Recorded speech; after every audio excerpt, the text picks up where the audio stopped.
Hey there, my friends. How's it going? It's Carpo here, and I'd like to talk a little bit about college and tuition debt forgiveness. Now, I hope people realize that I don't really have a conclusion as to how I really feel about this yet. So I'm hoping that I can get a little feedback. Because, honestly, college to me has always been a scam. In other words, yes, you can go to a good college, make more money throughout your life. But when I really learned when I was younger how much it costs to pay for a textbook, and the fact that you cannot just buy a used textbook, that you're forced to buy a new textbook, and how much you have to pay for a variety of different... I won't even get into the costs of schooling itself. But a guy like me who grew up, with a moderate family income and then lost my father as a teenager, my mom did her best. We didn't have enough money for college. And sure, retrospect, maybe I could have, done better in high school and maybe got a tuition, but, let's just put it this way. Tuition prices are extremely high for good colleges, the elite type colleges. And I'm not going to make this political. I'm just going to say this, that, a lot of people know me and know that I was a Bernie supporter last election, and that I really despise Trump. But I've actually given him several chances, so it's not like I'm just a blind Trump hater. So I don't think that. I've heard all these stories. The illusion that people have of the liberal, enraged mindset, that's not how for me it's more incredulous. I have my jaw agape, going, I can't believe this guy acts this way. So I'm kind of tied up with avoiding politics altogether, but realizing that another election will come along. So anyhow, this isn't about the election is my point. This is about Bernie and Elizabeth Warren, who both say that they want to forgive college debt, which is a significant amount of money, $1.6 trillion. And I'd like to explain why I have a problem with this. Even though I would love to support it as a great cause, and it's not that I don't support it completely. It's that if we're going to do that, there should be some other things that are definitely held to account. Now, Bernie, for one, wanted to just forgive all tuition debt, which is, to me, preposterous, because you signed a piece of paper saying you were going to pay a loan. You should pay back that loan. Elizabeth has an idea that only the top 5%, or just the ones who make more than $250,000 a year in their household, don't have to pay for it. Or I should say that they still have to pay for theirs, but everybody else, the other 95%, gets theirs forgiven in like increments or scales.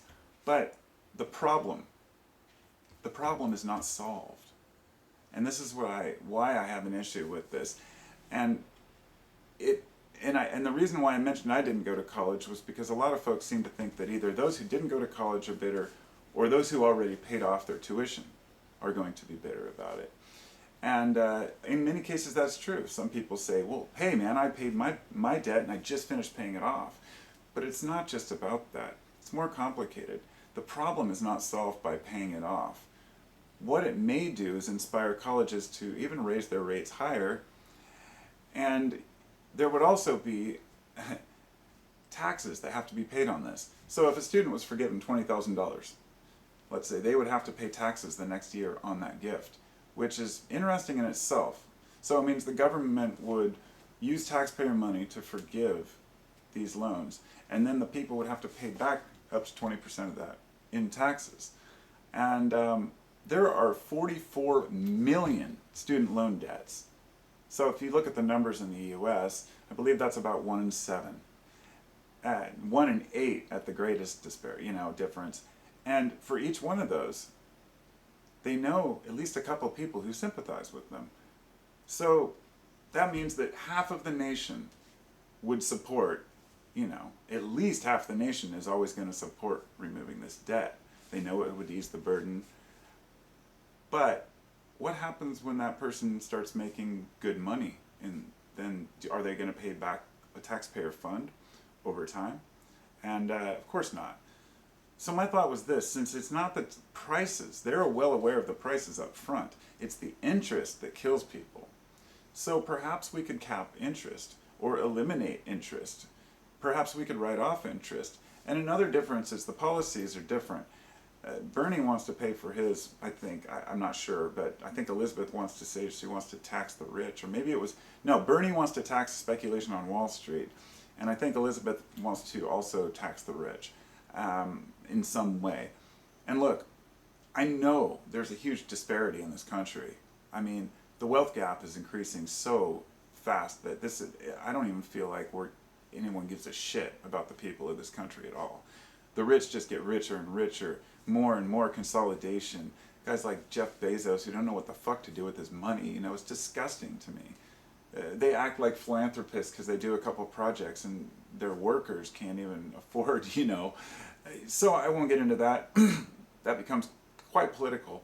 My thought is this, is that the idea of free college is kind of like a carrot on a stick, but, you never...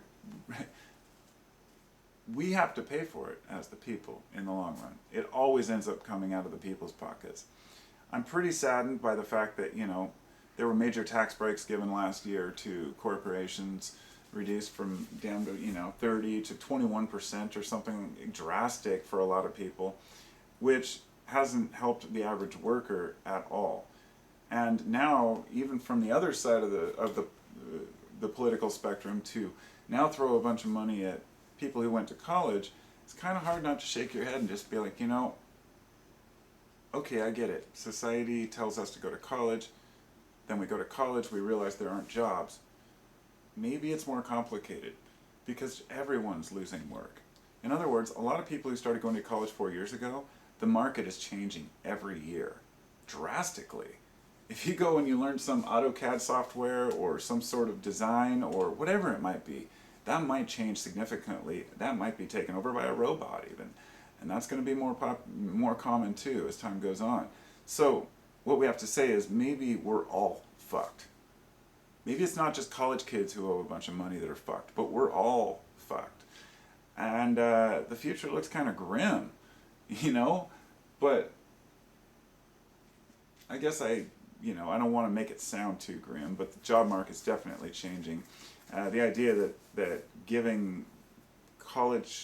paying off college tuition is going to boost GDP, I don't believe that that's true. I really don't think it's going to add anything contribute enough into the market from extra spending to make up for it. And like I said, they signed a contract. So my thought is this: if you want to eliminate interest, that's fine. What about putting small businesses first? The ma-and-pa organizations that are getting eaten up. Sure, there are programs in place for these businesses and other people that need help and groups that need help. But there are also programs in place for college kids who can't afford to pay their tuition. You can sign up for a program which allows you to pay over a 20-year period on a sliding scale, which is a long time, of course. And then by the end it's forgiven if it's not paid off. And the same thing happens if you go work. Apparently it's set up to where if you go work for a government office, a government program, then you get it 10 years, it gets paid off. So, of course they want you to come work for the federal government, and then they'll pay off your tuition quicker. Which, I think all these things are great. As long as the people are contributing, I don't think everything should be just forgiven overnight. That's my opinion. Because it's $1.6 trillion. That's a number most people can't even wrap their heads around. It's a huge amount of money. A very huge amount of money, and we just throw money around like it's nothing. And maybe we could cut some military funds and use it for that. I mean, we do spend more on the military than the next 10 countries combined. So what do? Maybe 7 countries, something like that. It's a changing world, though, and I'm not sure whether or not, I don't know about the whole students being taxed on their own forgiveness thing. But I think erasing interest might be a good start, at least some of the highway robbery. But if you really want to get to the bottom of the problem, make college affordable for people. Eliminate this incentive for these private institutions to charge more than an education is worth, to charge you $300 or $400 for one textbook, which is only good for 1 year. if you can't see that for what it is, you know, it's most people just go along with it. If you want an education, you put up with the system, you go to college. Okay, I've got to spend tens of thousands of dollars to go here. But, you know, I think one of the biggest problems is a lot of the people, apparently, because I researched this a little, a lot of the people who need the help the most in the bailouts are the ones who borrow the least to go to college. Maybe it's a community college or a small college. They need the help the most, and they end up getting completely screwed over because they file bankruptcy, and they would never get it forgiven anyway because they're too broke to pay it in the first place because they defaulted. So, I don't know. Those are my thoughts, and I'm not sure how to view this. So, it's open to interpretation. Everyone's welcome to contribute. I may change my mind and, you know, figure out where I stand on the issue when I do a little more research, but I'm curious to hear y'all thoughts because I trust y'all and I respect your viewpoints. So be well, my friends. Talk to you soon.